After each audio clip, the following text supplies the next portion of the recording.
অনেক মহিলা চুল বিক্রি করে, এটা জায়েজ আছে কিনা? বিবস্ত্র হয়ে গোসল করা যাবে কিনা? মহিলাদের ঠোঁটে লিপস্টিক ব্যবহার করা যাবে কিনা? সফল হতে হলে কিভাবে দোয়া করলে কবুল হওয়ার সম্ভাবনা বেশি? ব্র্যাক এনজিওতে চাকরি করি, অর্থাৎ কিস্তির চাকরি, আমার জন্য বেতন কি হালাল হবে? ইমাম যদি সহিভাবে সূরা কেরাত পড়তে না পারে, সেই ইমামের পিছনে কি নামাজ হবে?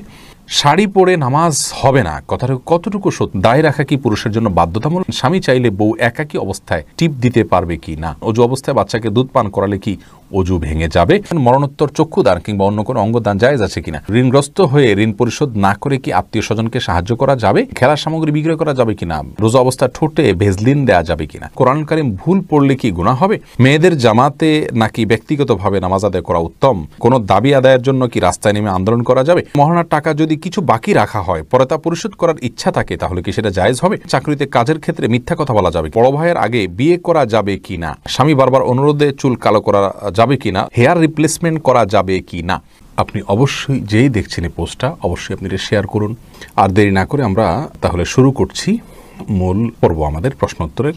আশিক রনি, আপনি জানতে চেয়েছেন মহিলাদের ঠোঁটে লিপস্টিক ব্যবহার করা যাবে কি না।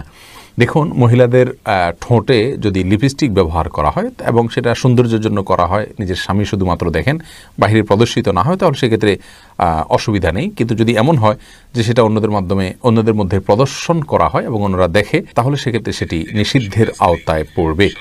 মুন্না, আপনি জানতে চেয়েছেন হেয়ার রিপ্লেসমেন্ট করা যাবে কি না। হেয়ার রিপ্লেসমেন্ট কেন করবেন, এটা নির্ভর করবে উদ্দেশ্যের উপর। একটু আগে যেটি বলেছি, যদি এমন হয় যে ক্যান্সারের কারণে কোনো মেয়ে মানুষের চুল পড়ে গেছে, দৃষ্টিকটু হচ্ছে, দেখতে অসুবিধা মানে খারাপ দেখা যাচ্ছে, তাহলে সেক্ষেত্রে তার জন্য এটি জায়েজ হতে পারে। এছাড়া সাধারণ অবস্থাতে এটা জায়েজ নাই, অর্থাৎ একান্ত বাধ্য না হলে, নিরুপায় না হলে এরকম করা জায়েজ হবে না। স্বামী বারবার অনুরোধে চুল কালো করা যাবে কিনা, লুৎফুল করিম জানতে চেয়েছেন।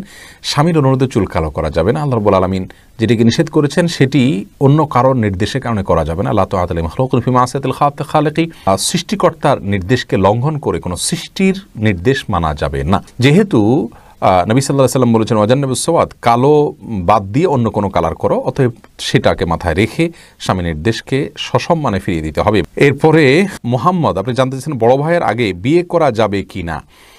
জি বড় ভাই মোহাম্মদ, অবশ্যই বিয়ে করা যাবে। আমাদের সমাজে অনেকে মনে করেন যে বড় ভাইয়ের আগে, বড় বোনের আগে ছোট বোনকে বিয়ে দেওয়া যাবে না, বড় ভাইয়ের আগে ছোট ভাই বিয়ে করতে পারবে না। এগুলো সবগুলো আমাদের মনগড়া কথাবার্তা। ইসলামী শরীয়তের কোনো ভ্যালু নেই। যার যখন বিয়ের সামর্থ্য হবে তিনি তখন বিয়ে করতে পারবেন। এমডি এসইও পলাশ জানতে চেয়েছেন চাকরিতে কাজের ক্ষেত্রে মিথ্যা কথা বলা যাবে কিনা। না ভাই, মিথ্যা কথা কেন বলবেন? কোনো অবস্থাতে মিথ্যা কথা বলা জায়েজ নাই। সর্বাবস্থায় মিথ্যাকে আল্লাহ হারাম করেছেন।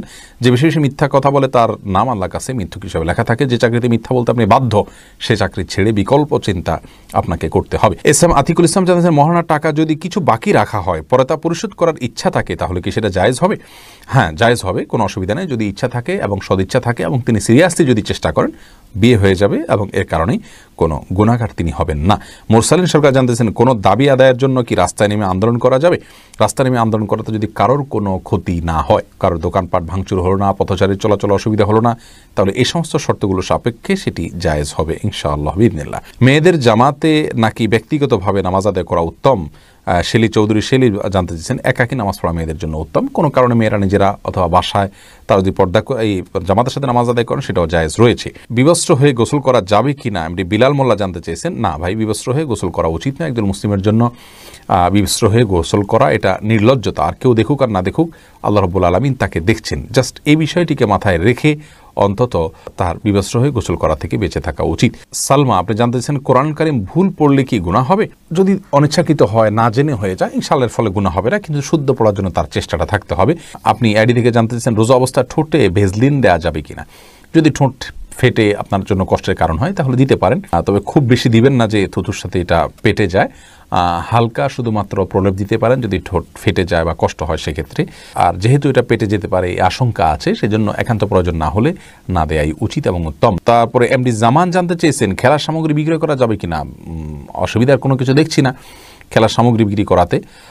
কারণ খেলাটা আমরা সাধারণত শারীরিক কসরত রয়েছে এরকম খেলা আইটেম যদি হয় তাহলে কোনো অসুবিধা নেই, কারণ সেগুলো ইসলাম শরীয়তের দৃষ্টিকোণ থেকে সরাসরি সবসময় হারাম নয়। রাফিয়া সুমাইয়া অনামিকা জানতে চেয়েছেন, ঋণগ্রস্ত হয়ে ঋণ পরিশোধ না করে কি আত্মীয় স্বজনকে সাহায্য করা যাবে?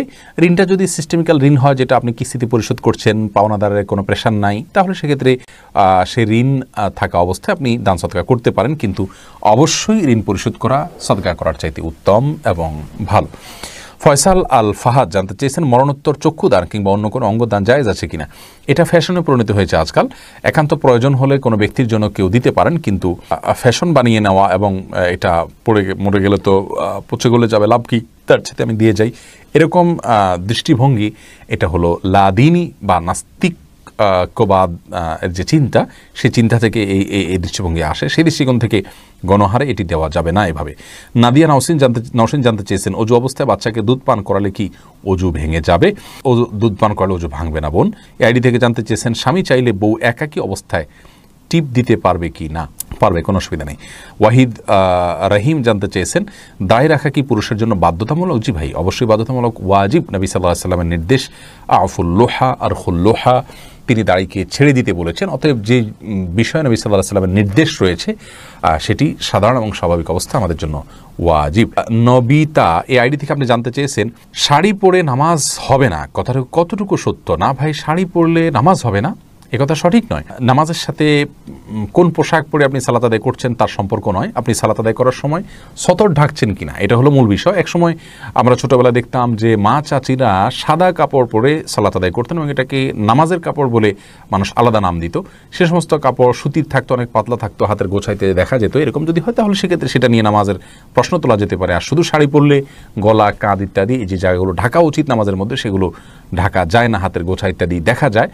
তো এই কারণে শুধু শাড়ি পরে নামাজ পড়লে নামাজ হওয়াটা কঠিন। যদি কেউ সিপটিপিন দিয়ে আটকিয়ে তার কোনো অঙ্গ প্রত্যঙ্গ দেখা যাবে না, সতর ঢাকার যে মুখমণ্ডল এবং দুই হাতের কবজি ছাড়া পুরো শরীর যে ঢাকতে হয়, সেটা যদি তিনি ঢাকতে পারেন, মাথার চুল দেখা যাবে না, কপাল এর চুলের অংশ দেখা যাবে না, কোনো কিছু, এটা যদি তিনি নিশ্চিত করতে পারেন, কান ইত্যাদি দেখা যাবে না, তাহলে সেক্ষেত্রে অবশ্যই তার জন্য জায়েজ হবে। কিন্তু এটা কঠিন, এই জন্য শাড়ি পরলে তার উপর দিয়ে আরেকটা বড় ওড়না দিয়ে ঢেকে তারপর সালাত আদায় করাই হলো নিরাপদ। নীরব অভিমান সাকিব আপনি জানতে চেয়েছেন, ইমাম যদি সহিভাবে সূরা কেরাত পড়তে না পারে, সেই ইমামের পিছনে কি নামাজ হবে? যদি সহিভাবে সূরা কেরাত পড়তে না পারেন তাহলে এরকম ইমামকে নিয়োগ দেওয়া জায়েজ নাই। যদি নিয়োগটা আপনার হাতে না থাকে আর আপনি তার পিছনে নামাজ পড়ে ফেলেন, তাহলে অনেক ওলামায়ে কেরামি এই নামাজকে জায়েজ বলেছেন, যেহেতু আপনার ইমামের ভুল সম্পর্কে একটি বর্ণনা এরকম রয়েছে যে ইমামের ভুল তার উপরে বর্তাবে, আপনার উপরে বর্তাবে না। তবে যদি লাহনে জেলি হয়, অর্থাৎ এমন ভুল হয় যে ভুলটার কারণে অর্থের ব্যাপক বিকৃতি হয়ে যায়, তাহলে সেক্ষেত্রে ইমামের পিছনে নামাজ পড়লে নামাজ হবে না, আপনাকে নামাজ আবার দোহরাইতে হবে। আবুল কাশেম জানতে চেয়েছেন, আমি ব্র্যাক এনজিওতে চাকরি করি, অর্থাৎ কিস্তির চাকরি, আমার জন্য বেতন কি হালাল হবে? ভাই আমার, যদি আপনার কাজটা এমন থাকে যে সুদের কারবার কে সরাসরি আপনি হেল্প করতে হচ্ছে, আপনি সুদ দিচ্ছেন, সুদ গ্রহণ করছেন, অথবা সুদের হিসাব করছেন, সুদের স্যাংশন করছেন, তাহলে সেটি আপনার জন্য জায়েজ নাই। কারণ রাসূল করিম সাল্লাল্লাহু আলাইহি ওয়াসাল্লাম লানত বর্ষণ করেছেন সুদের সাক্ষী, সুদের লেখক, সুদের হিসাবদাতা, এদের সবার প্রতি। অতএব এর সাথে প্রত্যক্ষভাবে জড়িত হলে আপনার জন্য চাকরি করা জায়েজ হবে না। আফিহা রাফসানা রিশা আপনি জানতে চেয়েছেন, আকিকার মাংস রান্না করে প্রতিবেশী হিন্দুদের কি খাওয়ানো যাবে? যেতে পারে, কোনো অসুবিধা নেই। নোমান আবদুল্লাহ জানতে চেয়েছেন, কোনো কাজে সফল হতে হলে কিভাবে দোয়া করলে কবুল হওয়ার সম্ভাবনা বেশি? দোয়া কবুলের জন্য দোয়া কবুল শর্ত পূরণ করতে হবে, হালাল ভক্ষণ করতে হবে, এরপরে ইসমে আজম পড়ে দোয়া করলে দোয়া কবুল হয়। আরও কিছু দোয়া আছে, দোয়া ইউনুস পড়ে দোয়া করলে দোয়া কবুল হয়। ইসমে আজম সম্পর্কে অনেক ইমামগণ বলেছেন, অনেক ওলামায়ে কেরাম বলেছেন, আল্লাহ এই শব্দটি আল্লাহর বড় ইসমে আজম বা মহান নাম। অতএব আল্লাহ বলে ডেকে ডেকে আল্লাহর কাছে দোয়া করলে দোয়া কবুল হয়। ইয়াদ আল জালাল ওয়াল ইকরাম বলে আল্লাহর কাছে দোয়া করলে দোয়া কবুল হয়। ইসমে আজম সম্পর্কে সবচেয়ে বিশুদ্ধ বর্ণনা হলো ইবনে হাজার আসকালানি রাহমাতুল্লাহি ফাতুল বারীতে বলেছেন যে কেউ যদি এরকম দোয়া করে আল্লাহর কাছে